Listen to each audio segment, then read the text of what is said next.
Sejam bem-vindos, vocês que participam agora por meio do nosso Instagram. Que Deus te abençoe, que aí no lugar onde você se encontra seja um lugar propício, né, para adoração, para meditação, principalmente na palavra, porque esse é o momento em que a gente faz o nosso ao vivo, o momento da ministração da palavra. E nós somos muito felizes porque todos os domingos temos tido pessoas que participam desse momento e para a gente é um motivo de muita gratidão a Deus. O texto de hoje vai estar em Jeremias, capítulo 26, onde vamos ler a partir do verso 11. Antes da leitura da palavra, eu perguntava aqui para a igreja, né, se você está fazendo seu trabalho e faz bem feito o seu trabalho e alguém chega para você e não fica feliz com o resultado do seu trabalho e fala para você assim, vai morrer, você vai morrer. Já pensou numa hipótese dessa? Você deixaria de fazer o seu trabalho? E se intimidaria com aquela palavra, ou você continuaria a fazer aquilo que você foi chamado para fazer? Esse era o dilema de Jeremias, e eu convido a igreja a abrir sua Bíblia, né, em Jeremias 26, vamos ler a partir do 11, onde assim nos diz a palavra do nosso Deus. E os sacerdotes e os profetas disseram aos líderes e a todo o povo, este homem deve ser condenado à morte, porque profetizou contra esta cidade. Vocês o ouviram com os seus próprios ouvidos. Disse então Jeremias a todos os líderes e a todo o povo, o Senhor enviou-me para profetizar contra este templo e contra esta cidade tudo o que vocês ouviram. Agora, corrijam a sua conduta e as suas ações e obedeçam ao Senhor, ao seu Deus. Então o Senhor se arrependerá da desgraça que pronunciou contra vocês. Quanto a mim, estou nas mãos de vocês. Façam comigo o que acharem bom e certo. Entretanto, estejam certos de que se me matarem, vocês, esta cidade e os seus habitantes serão responsáveis por derramar sangue inocente. Porque, na verdade, o Senhor enviou-me a vocês para anunciar-lhes estas palavras. Então, os líderes de todo o povo disseram aos sacerdotes e profetas, este homem não deve ser condenado à morte. Ele nos falou em nome do Senhor nosso Deus. Louvado seja Deus, né, pela sua palavra. Nós possamos aplicá-la corretamente como convém. O que me chama a atenção, e nós temos citado muito, desde que a gente começou nos livros proféticos, vamos ficar assim até Malaquias, né? Porque existe uma certa semelhança em todos os livros proféticos, embora algumas mensagens sejam bem diferentes das outras. As desgraças anunciadas por Isaías estavam acontecendo no tempo de Jeremias, mas ainda havia tempo de arrependimento. E isso acontece por conta de uma característica do nosso Deus, que o apóstolo Paulo, quando escreve aos Gálatas, diz que é fruto do Espírito, ou seja, é uma característica que Deus comunica conosco, ou seja, que nós também podemos desenvolver pelo fato de estarmos unidos a Ele. O nome dessa característica é longanimidade. É uma palavra incomum no nosso vocabulário, mas ela significa muito mais do que paciência. É aquela paciência extremada, é verdadeiramente a retenção da punição por amor do infrator, para dar a oportunidade de ele se corrigir. Deus é longânimo, e é por isso que ele manda Jeremias, já nos, digamos assim, nos 45 minutos do segundo tempo, para dizer que aquilo que foi anunciado por Isaías estava prestes a acontecer, mas que ainda havia tempo de arrependimento. E eu quero começar a mensagem de hoje dizendo para vocês que esta palavra ecoa nos tempos de hoje, porque ainda é tempo de arrependimento. Amém? Ainda é tempo de arrependimento. Arrependimento se expressa, não é por culpa, aquela culpa sentida, não é o lamento, não é a lágrima, não é o choro, não é a sensação de não se sentir bem em razão de algo de errado que se fez. Arrependimento tem a ver com metanoia, é mudança de mentalidade que reflete nas nossas atitudes.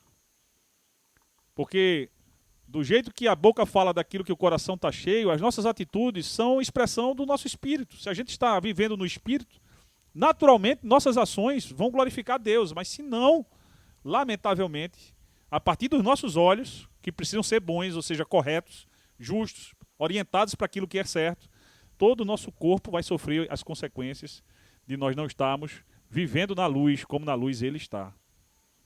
Mas quando estamos na luz, certamente que os nossos atos e as nossas omissões agradam ao nosso Deus.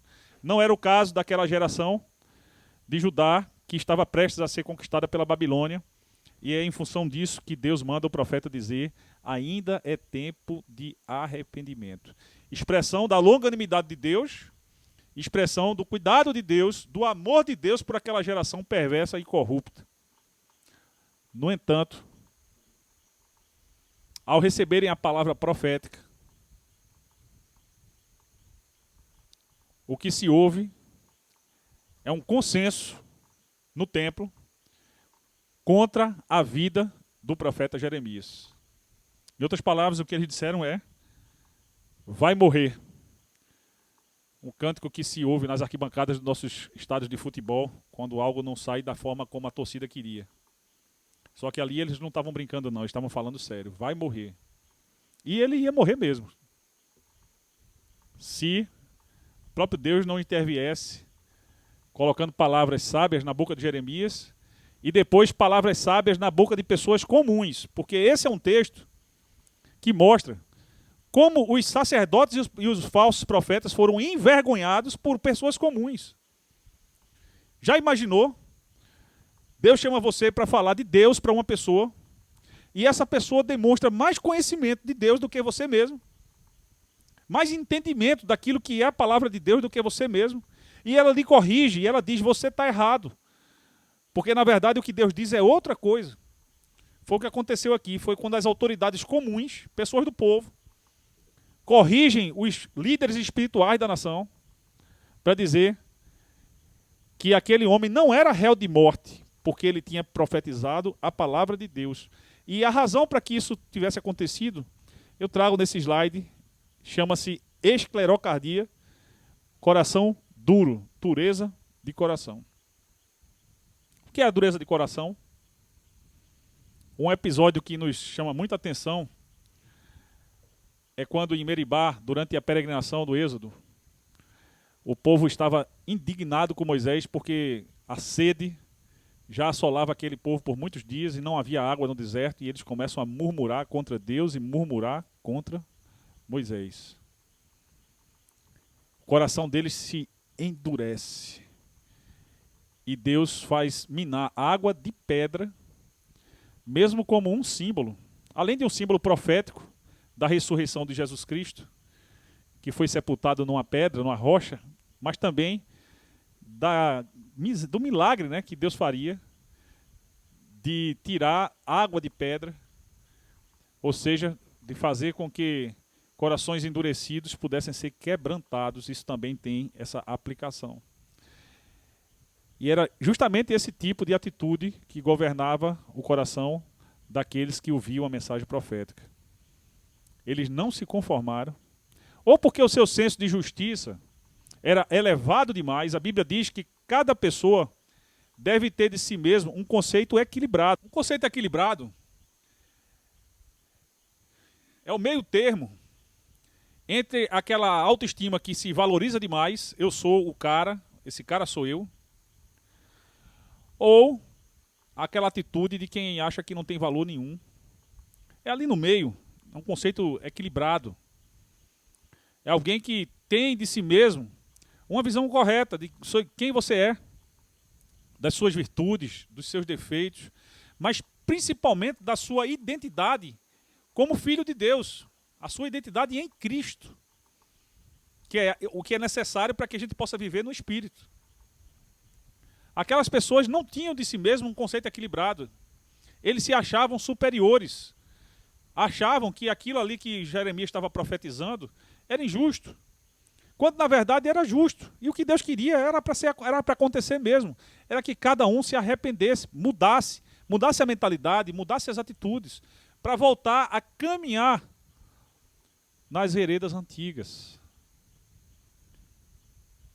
O texto de ouro de Jeremias é Jeremias 6, verso 16, que sugere que Judá saísse das estradas e ficasse à margem das estradas, contemplando o caminho para se lembrar das veredas antigas que Deus preparou para que caminhassem nelas, para poderem experimentar a paz de espírito, que Deus gostaria que todos sentissem e nela vivessem.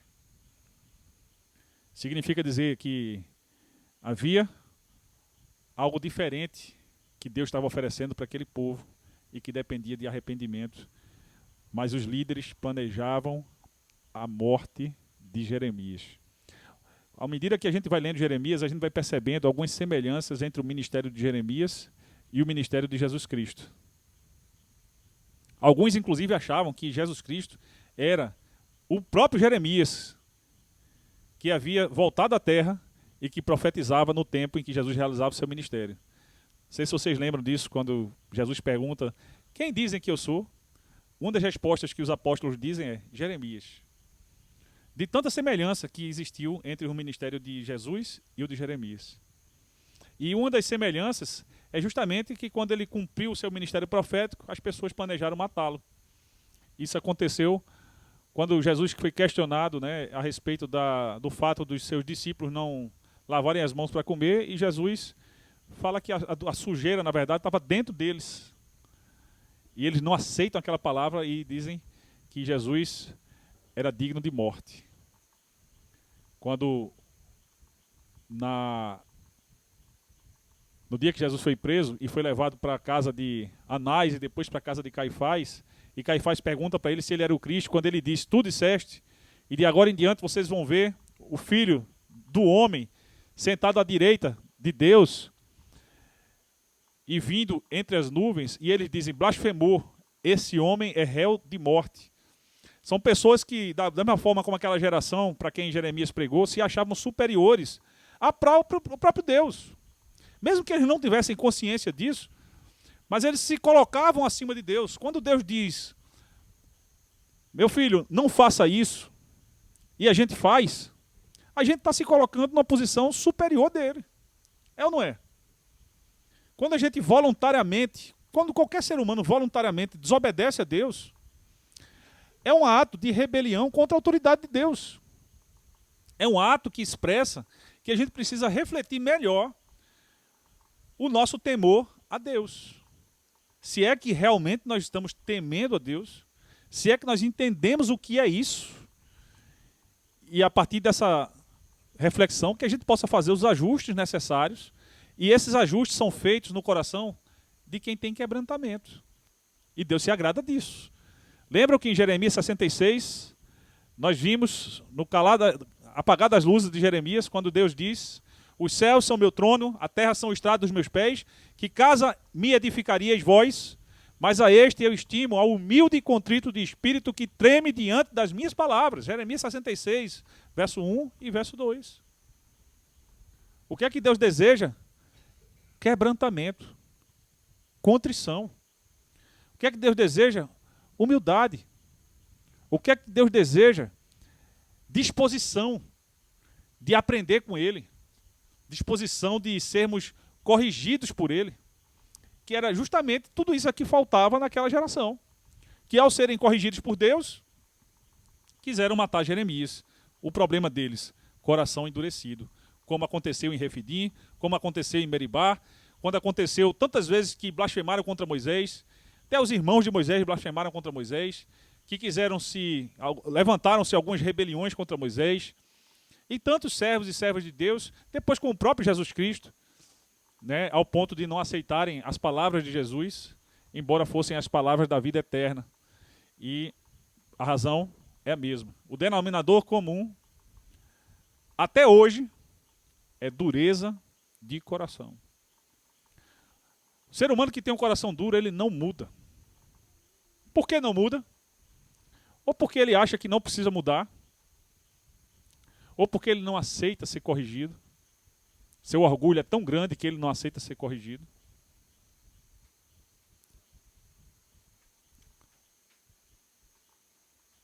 Ou por falta de temor.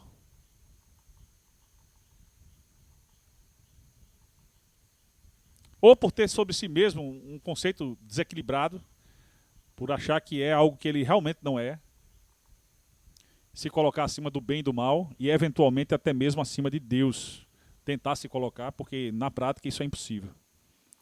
Mas é isso que eles fazem. Eles planejam a morte do profeta de Deus. E aquele profeta profetiza contra aquele povo e diz: eu estou na mão de vocês, façam de mim o que quiserem, mas saibam que se vocês me matarem, estarão matando o inocente e serão responsabilizados por isso. Isso me lembra que Jeremias, que Isaías foi citado por Jesus em Mateus 15, 28, já muito tempo depois da geração de Jeremias, dizendo: este povo me honra com os lábios, mas o seu coração está longe de mim. É possível, então, estar com os lábios louvando a Deus. Me faltam palavras para expressar o meu amor por ti. Está louvando a Deus, participando do coro, panfletando, pregando, tocando, expressando exteriormente um temor que na verdade interiormente não tem, e por dentro não querer ser corrigido, não querer ser orientado, não querer ser direcionado pelo Espírito de Deus e pelas pessoas que eventualmente Deus vai colocar, como foi o profeta Jeremias, para que isso aconteça. É por isso que Jesus disse: esse povo me honra com os lábios, disse Deus, mas o seu coração está longe de mim. Palavra e atitude são coisas que, infelizmente, na vida de uns, são realidades muito distintas. Jesus, citando esse tipo de comportamento, em Mateus 7, a partir do verso 22, ele diz: nem todo aquele que me chama de Senhor entrará no reino de Deus. Nem todo aquele que me chama de Senhor entrará no reino de Deus. Porque haverá o dia do juízo. E muitos dirão naquele dia: Senhor, em teu nome expulsamos demônios, realizamos curas e milagres. Porém eu vos direi, em verdade vos digo, apartai-vos de mim, vós que praticais a iniquidade, nunca vos conheci. O que Jesus ensinou, meus irmãos, que aquela geração de Jeremias precisava aprender, é que é possível, até mesmo, você realizar uma atividade religiosa que seja frutífera, produtiva, que traga resultados. Mas se seu coração não está próximo do Senhor, todo aquele esforço religioso é inútil. E no dia do juízo, muitos, infelizmente, terão surpresas desagradabilíssimas, porque creem que seu nome está escrito no livro da vida.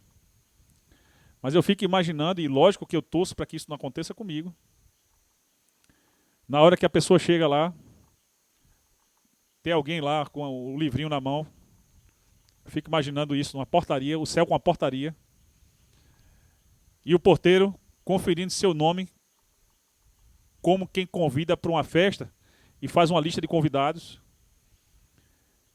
Eu não sei quem já chegou numa festa em que tinha que entrar com lista de convidados e por acaso seu nome não foi encontrado logo no início. E o constrangimento que a pessoa sente, né? Não, seu nome não está aqui não. Se for numa festa, você pode pelo menos voltar para casa. Já aconteceu comigo e terminaram encontrando meu nome, ou então passou alguém conhecido e disse, não, manda ele entrar. Eu também já fui de penetra em festa, gente. Na minha época de adolescente, isso era uma coisa que... é uma das maiores aventuras, era ir de penetra em festa. Mas no céu, né, Gleibson? Gleibson é da mesma geração. Mas no céu, não tem como entrar de penetra.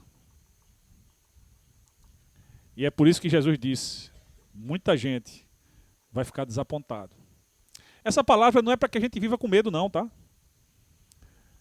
Será que meu nome está lá? Será que meu nome não está? Aí quem tem ansiedade já começa... Não, essa palavra não é para isso, não. Essa palavra é apenas para nos conscientizar da importância de nós termos um espírito quebrantado. E de a gente permitir que aconteça a mudança que Deus quer fazer em nós. E que muitas vezes a gente resiste, mesmo se dizendo discípulos de Jesus Cristo. Eventualmente isso também acontece conosco. Nossos corações e os nossos lábios precisam estar alinhados. Para quando a gente disser assim, que a gente quer experiências com Deus, você quer experiência com Deus? Quem quer experiência com Deus? Levanta a mão, quem quer experiência com Deus? De você em casa, não estou vendo se você está levantando, mas quem quer experiência com Deus, existe uma forma muito simples disso acontecer.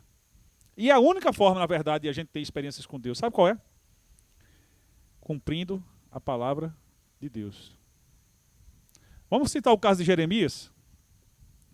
Jeremias, no início do livro, a palavra diz, vá, pregue o que eu mandar, pregue tudo o que eu mandar, e não tenha medo do que eles podem fazer com você. Deixa comigo. Parafraseando. Está lá no início de Jeremias. Jeremias ouviu aquela palavra e chega um momento que as pessoas dizem para ele, você vai morrer. Aquele era o momento de Jeremias dizer, olha, não é bem assim não, vocês me entenderam mal, vejam bem, sacerdotes, não é bem assim, não é melhor vocês pensarem direitinho. Não, Jeremias diz, olha, a minha vida está nas mãos de vocês.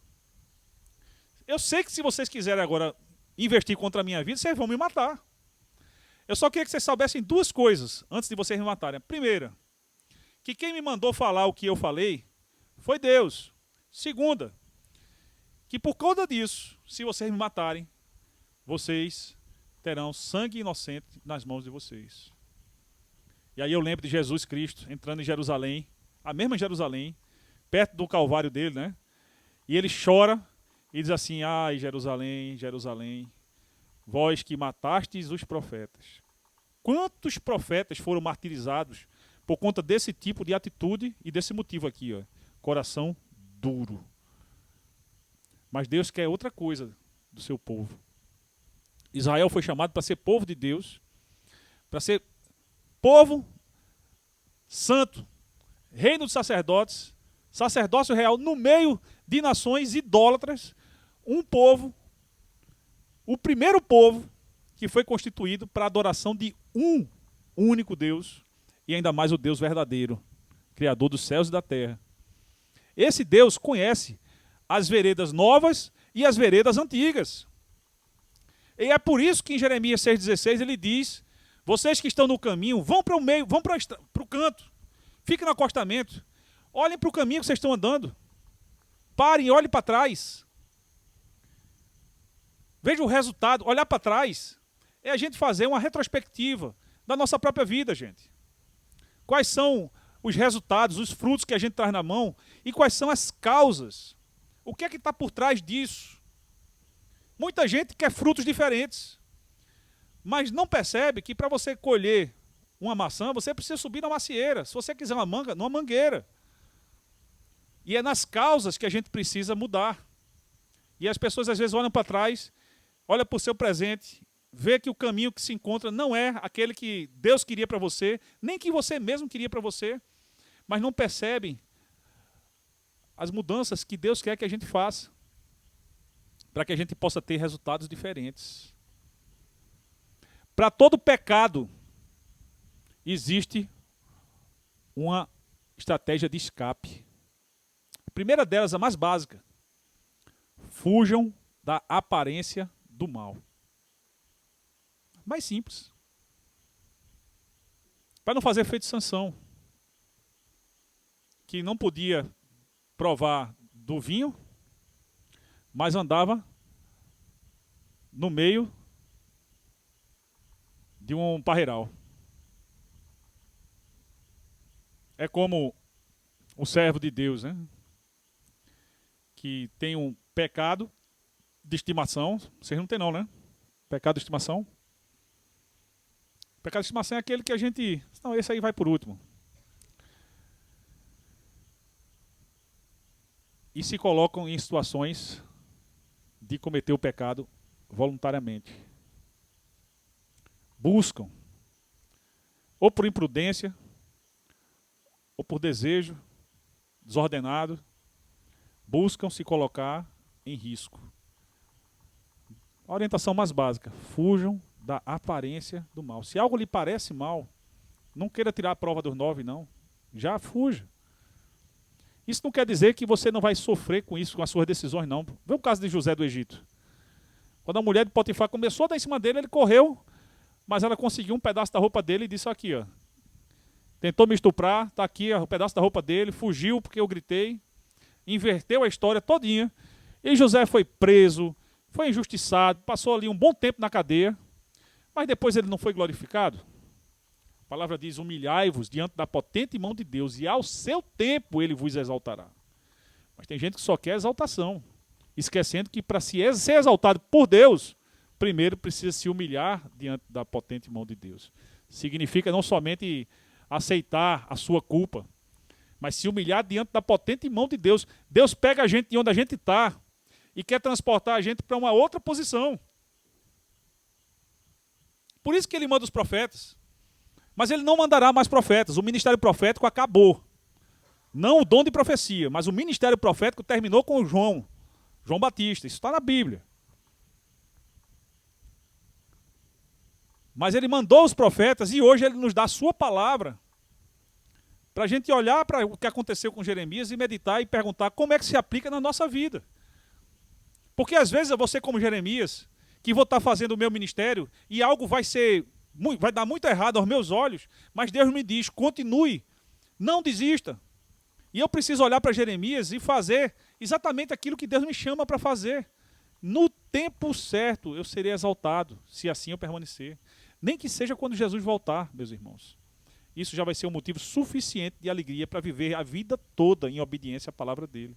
Às vezes eu vou ser como aquelas autoridades religiosas que aparentemente estavam próximas de Deus, mas quando confrontado com o pecado eu não aceito. E o que é que Deus quer? Ele quer mudança, gente. Ele quer mudança de atitude, ele quer resultados diferentes a partir de atitudes diferentes e mais, de mentalidade diferente. É um outro sentido, um sentido diferente. E por isso que lá no verso 13, a gente acabou de ler, Jeremias 26, ele diz: agora, corrijam a sua conduta e as suas ações e obedeçam ao Senhor, ao seu Deus. Então, o Senhor se arrependerá da desgraça que pronunciou contra vocês. Abre aspas. Deus nunca se arrepende, viu? A Bíblia diz que Deus não é homem para que se arrependa, mas quando a Bíblia fala que Deus se arrependerá, significa mudança de direção. Deus ia fazer algo e ele resolve fazer outra coisa, porque a atitude, o feedback foi agradável aos seus olhos. Deus ameaça de destruição com o dilúvio, as pessoas não estavam nem aí. O dilúvio veio. Mas, todas as vezes que alguém se quebrantou, é o caso do rei de Sodoma, quando Jonas esteve lá, e Jonas profetizou, mesmo contra a vontade, e o rei se humilhou diante de Deus. E mandou todo mundo vestir pano de saco, que era a forma como eles tinham de expressar arrependimento. Reconhecemos o nosso pecado, cai sobre nós a nossa culpa, e eles jogavam areia sobre a cabeça. Era uma forma de demonstrar isso. E de se lembrar que cada um é pó, e ao pó vai voltar, e reconhecer que os seus caminhos estão distantes dos caminhos de Deus, para fazer ajustes, para caminhar nas veredas antigas, que nos trazem a paz. É o que Jeremias diz no verso 13. Corrijam os caminhos de vocês, voltem a caminhar nas veredas antigas, voltem ao primeiro amor, abram os olhos espirituais de vocês, deixem de ser meninos inconstantes, crianças imaturas na fé. Sejam crentes produtivos. Sejam pessoas comprometidas com Deus. Abram os olhos que o ministério que vocês receberam do Senhor é santo. É sério. É algo de valor que pode transformar a vida de outras pessoas. É como sinal de advertência, gente. A palavra de Deus, quando ela nos repreende, é um sinal de advertência. É como um sinal amarelo. Eu não quis usar o vermelho, não. Eu quis usar o amarelo. Porque o que é que acontece com a maioria de nós quando a gente vê o sinal amarelo? Acelera, Ayrton. Antes que feche, né? Você não, né, Josélia? Você aprendeu direitinho. O sinal de amarelo é uma ordem de parada. Muita gente não sabe disso. Para todos aqueles que ainda não estão no cruzamento. Então, se você está chegando no cruzamento, amarelou o sinal, a ordem é de parada.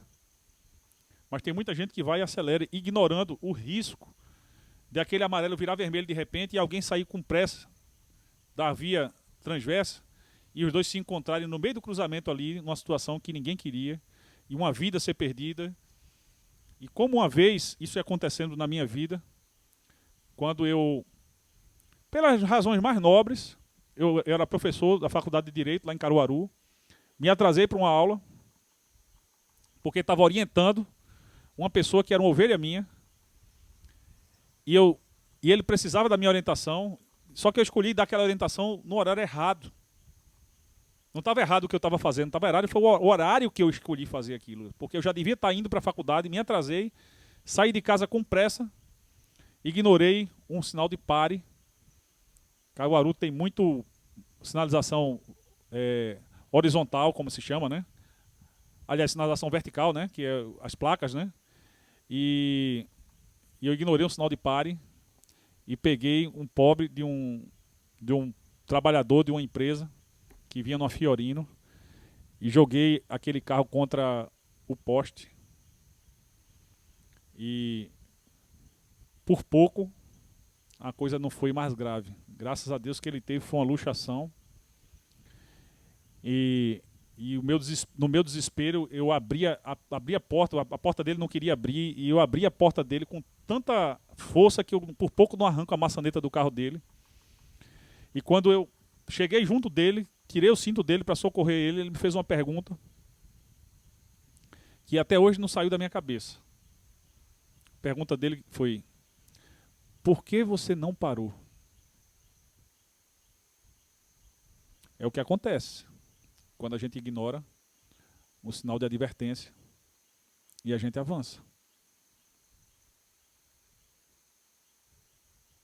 Eu queria chegar na faculdade em tempo, meu motivo era nobre, mas eu escolhi fazer da forma correta, ignorando as advertências. E a palavra de Deus é como um sinal amarelo. A palavra de Deus é esse sinal amarelo que diz assim, ó: vamos parar, vamos avaliar como é que está a nossa vida. Vamos fazer isso, igreja? Vocês querem fazer isso comigo? Vamos avaliar, sim ou não? Está todo mundo bem, está todo mundo, não precisa de avaliação não, né? Vamos avaliar como é que está. Como é que estão nossas veredas, como é que estão nossas escolhas. Quais são os sinais de advertência que eu tenho recebido e tenho ignorado? Graças a Deus que eu não matei aquela pessoa, mas eu poderia ter matado. E eu nunca esqueço do sentimento que eu tive na hora de orar a Deus assim, desesperado, e no meu coração que eu queria que ele fizesse retroceder 5 segundos o tempo, para que eu pudesse estar livre daquela situação. Lamentavelmente isso não aconteceu, mas poderia ter acontecido, né? Deus poderia ter voltado um tempo? Poderia, porque ele pode todas as coisas. Mas eu fiquei com aquilo ali como lição, como aprendizagem, para não ignorar mais os sinais. Não quero dizer para vocês que depois disso eu não tenho ignorado de novo não, viu? Mas nós precisamos ter olhos abertos, porque qualquer hora dessa, gente, a gente pode tirar uma vida no trânsito. E qualquer hora dessa a gente pode também estragar muita coisa. Nossas vidas, a vida de outras pessoas, por conta de atitudes impensadas, até às vezes direcionadas por motivos corretos, mas da forma incorreta, no momento incorreto, e pagarmos um preço alto por isso. Quero enfatizar a persistência de Jeremias. Jeremias persiste. Essa imagem diz muito a respeito do que Jeremias fez, né? Pega aquele coração de pedra, ou aquela soma daqueles corações de pedra, e tenta fazer subir com um cabo amarrado nas costas. Ele insiste, persiste. E a persistência de Jeremias, para mim, é um exemplo, um modelo que a gente também deve aprender. A gente aprende com as coisas ruins e aprende também com as coisas boas. Perseverança é característica dos salvos. Os santos perseverarão. Jamais desistirão. E se estiverem cansados, vão se renovar no Senhor para voar como águias. Porque aqueles que sabem esperar no Senhor e são renovados no Senhor, são bem-sucedidos. Jeremias persiste, persevera, insiste. Não fala nada, da sua boca não sai nada parecido com eu acho. O inferno, dizem que o inferno está cheio de eu acho. A palavra de Deus estava na boca daquele homem. E quando a gente tem a palavra de Deus na nossa boca, usada da forma correta, a gente não precisa nem dizer eu acho, gente. Nem deve. A palavra de Deus é a palavra de Deus. Ele usa a palavra de Deus e é justamente essa atitude dele que vai fazer a diferença. Jesus disse em Mateus 10, 28, vamos ler comigo, todos juntos? Não tenham medo dos que matam o corpo, mas não podem matar a alma. Antes, tenham medo daquele que pode destruir tanto a alma como o corpo no inferno. Mateus 10, 28. Não tenha medo daquilo que as pessoas podem fazer contra você. Tema a Deus. E faça aquilo que Deus quer que você faça. Faça da forma correta. A palavra diz, suas palavras sejam sempre temperadas com sal. Não adianta você dizer aquilo que é correto, mas a palavra não ser temperada com sal. O que é uma palavra temperada com sal? Jesus disse, vocês são o sal da terra. É tempero, é sabor, é agradável. Usem palavras agradáveis para dizer as verdades que Deus quer que vocês digam. E não se omitam em dizer a verdade, mas também digam a verdade para vocês mesmos. E quando vocês falarem, quando nós falarmos a palavra de Deus para nós mesmos, que a nossa palavra seja temperada com sal. Para que ninguém tenha de si mesmo um juízo baixo demais daquele que deveria ter. Nós somos filhos de Deus, filhas de Deus, criados à imagem e semelhança de Deus e sendo restaurados do pecado pela fé em Jesus, até que Jesus volte para a glória de Deus. Aquilo que Paulo diz, sendo continuamente transformados à imagem e semelhança. Transformação contínua à imagem e semelhança de Deus significa não nos conformemos com o erro. Mas quando errarmos, não vamos pensar que estamos automaticamente condenados ao inferno. Porque os crentes, eu creio, uma vez salvo, salvo para sempre. A palavra de Deus nos dá fundamento bíblico suficiente para isso. Mas os crentes de verdade são aqueles que ao longo do caminho fazem ajustes naquilo que não agrada a Deus. Porque os crentes de verdade têm consideração pela palavra de Deus.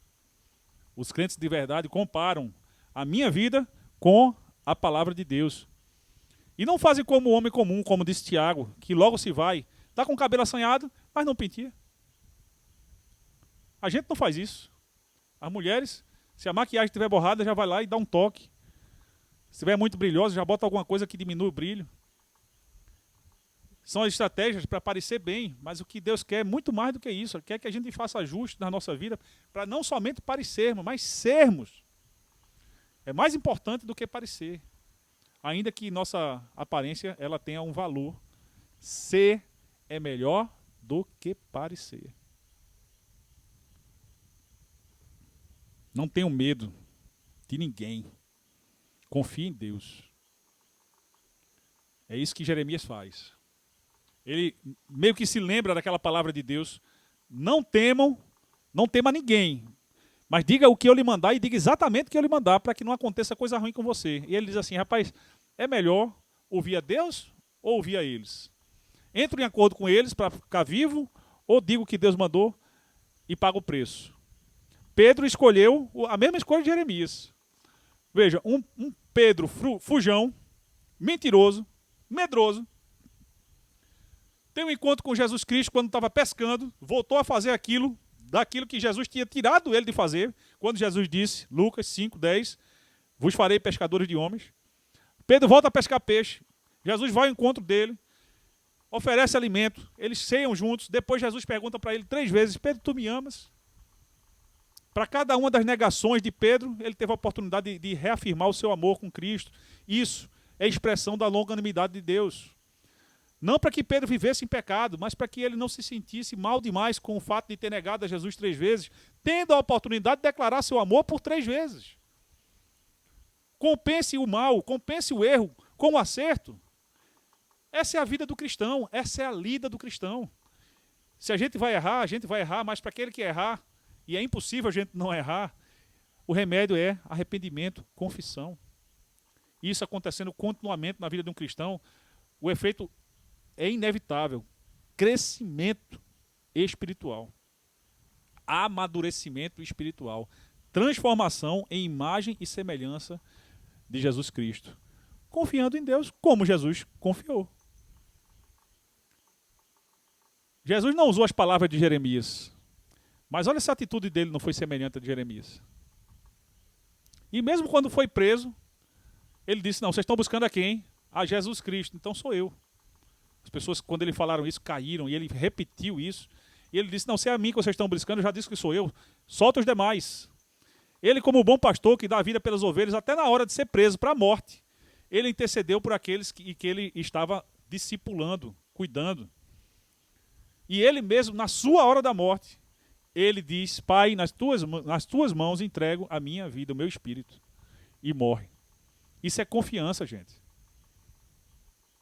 Você já teve a oportunidade de passar por alguma situação na sua vida, de você se encontrar e dizer assim, nas tuas mãos entrego o meu espírito? Eu já tive essa oportunidade, quando eu tive embolia pulmonar e quase que morro. E houve uma noite que eu achei que ia morrer. E fiquei lutando contra o sono, porque eu achava que se eu dormisse eu não acordava. Até o momento em que eu percebi que eu não ia aguentar ficar acordado. E disse, Pai, nas tuas mãos entrego o meu espírito. Se amanhã eu acordar, louvado seja o Senhor. Se eu não acordar, eu sei que estarei nos teus braços. Não sei quem já fez uma gasometria. É a experiência mais próxima do que eu acho que vai ser o sofrimento no inferno que a gente pode ter aqui na terra. É uma agulha entrando aqui nessa artéria por aqui. Horrível. Eu estava tão feliz de estar vivo que eu disse para ela, vá minha filha, vá, meta essa agulha aí. Eu estava tão feliz que eu estava vivo. Mas a minha oração foi, Pai, nas tuas mãos entrego o meu espírito. Confiança em Deus. Gente, Deus quer que a gente confie nele. E muitos dos nossos erros são por falta de confiança. Não é que a gente não conheça a palavra, não é que a gente não queira praticar a palavra, é porque a gente não confia o suficiente. Mas aqueles que confiam em Deus renovam as suas forças. Porque até os moços se cansam, mas aqueles que esperam em Deus e confiam em Deus renovam as suas forças, correm e não se cansam, voam com asas como águias. Quem confia em Deus, gente, vai ter experiências com Deus. Quem confia em Deus vai dizer assim, louvado seja o Senhor, porque eu sei que foi o Senhor que fez, Deus. E Deus hoje nos chama para confiar mais nele. Provérbios 3, versos 5 e 6, é a receita que Deus tem para esse pecado de quem não confia em Deus da forma como deveria confiar. Vamos ler todos juntos? Confie no Senhor de todo o seu coração e não se apoie em seu próprio entendimento. Reconheça o Senhor em todos os seus caminhos e Ele endireitará as suas veredas. Como andar nas veredas antigas? Quem são essas veredas antigas? São os caminhos que nós andamos próximos de Deus. Quer ser bem-sucedido? Caminhe com Deus. Não quer dizer que você não vai passar por situações de escassez, de doença, problemas. Não. Mas quando você passar por essas coisas, vai ser totalmente diferente porque você tem a Deus. E você vai experimentar a verdadeira libertação por você conhecer a Deus, conhecer o Filho dele. Deus livrou Jeremias da intenção daquelas pessoas religiosas, e os homens do povo foram mais sábios do que eles para discernir o que é que Deus realmente tinha falado. Quando eles disseram, esse homem não é réu de morte, ele falou da boca de Deus. Significa dizer, o que Deus deseja de nós é arrependimento. Finalizando, meus irmãos, eu queria perguntar para vocês, para mim também, em que nós temos confiado? Será que a gente tem verdadeiramente confiado em Deus o suficiente para quando somos confrontados pela palavra dele, entendermos que aquilo que ele quer que eu faça é melhor do que o que eu tenho feito? Será que quando Deus nos coloca na posição de Jeremias, de ser um ministro da palavra para outra pessoa que não está nos caminhos de Deus, será que eu tenho feito da forma como ele me mandou fazer, ou eu tenho tido medo da reação da pessoa, ou eu tenho tido medo das consequências? Por outro lado, será que eu tenho ignorado algum sinal de alerta? Será, meu irmão, minha irmã, que você tem ignorado algum sinal de alerta que o próprio Deus tem lhe dado, como um sinal amarelo? Que nós possamos ter o discernimento da palavra do nosso Deus e aplicar como convém nas nossas vidas, para sermos servos mais confiantes e observarmos melhor os alertas que o nosso Deus nos faz. Louvado seja Deus pela sua palavra, amém? Deus te abençoe, que abençoe a minha vida também. Eu quero orar pela sua vida. Se você quer que essa oração lhe alcance, eu peço a você que nesse momento fique de pé. Se você quer buscar mais sabedoria, confiar mais em Deus, se você quer conhecer esse caminho que se chama Veredas Antigas, eu quero orar pela sua vida. E eu quero dizer para você que Deus lhe trouxe hoje aqui, justamente para isso, para lhe dizer que é possível você ter as experiências que Ele deseja para você. Amém? Feche seus olhos. Que esse primeiro momento seja o seu momento com Deus, no mesmo momento em que vamos estar ouvindo a ministração. Logo depois eu vou estar intercedendo pela sua vida. Senhor, louvado seja o teu santo nome, Deus. Obrigado pela sua palavra. Obrigado porque ela encontrou hoje, Senhor, corações tementes a Ti, quebrantados, pessoas que realmente entendem, Deus, a necessidade e a importância de considerar melhor os Teus avisos, Pai. Porque os Teus avisos são oportunos e também são oportunidades de mudança nas nossas vidas. Muitos de nós desejamos essas mudanças, Pai, sem darmos atenção, não somente aos Teus avisos, mas também ao grau de confiabilidade que o Senhor tem para possamos confiar no Senhor da forma como convém, de todo o nosso coração, ao invés de nos apoiarmos no nosso próprio entendimento. Muda a realidade, Senhor, daqueles que hoje se encontram em uma dessas duas situações, ou em ambas. E faz de nós, Pai, servos mais fiéis, mais confiantes em Ti, porque a fé é a certeza das coisas que se esperam, é prova daquilo que não se vê. E nós estamos aqui hoje dizendo, Senhor, dá-nos mais fé, acrescenta a nossa fé. E nos ajuda a discernir, Senhor, os Teus sinais, para que não venhamos a ignorá-los e vivemos conforme nos apraz. Mas que a nossa vida seja aprazível a Ti, seja expressão de adoração em espírito e em verdade, que as nossas vidas sejam para o louvor da Tua glória, em nome de Jesus. Amém. Amém. Que Deus abençoe a igreja do Senhor. Amém? Poder sentar? Obrigado, banda. Temos hoje nossos visitantes. Fiquem de pé.